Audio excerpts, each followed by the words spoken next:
టీబీకి సంబంధించి అదొక ముఖ్యమైన విషయం. టీబీ అనేది ఒకసారి మనం వచ్చి దాన్ని తగ్గించుకొని ఇంకా దాని గురించి పూర్తిగా మర్చిపోవడం అనేది కూడా మంచిది కరెక్ట్ కాదు. ఇది మళ్ళీ మళ్ళీ వచ్చే అవకాశాలు ఉంటాయి. ఎందుకంటే మనం ఎంత ట్రీట్మెంట్ తీసుకున్నా కూడా అందులో డార్మెంట్ బ్యాసిల్లీ అనేటివి కొన్ని అలా ఉండిపోయే అవకాశం ఉంటుంది.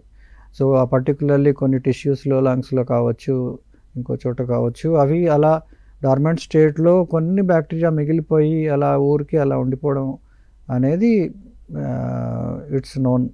సో అట్లాంటప్పుడు అవి మళ్ళీ తిరగబెట్టే అవకాశాలు ఎక్కువగా ఉంటాయి.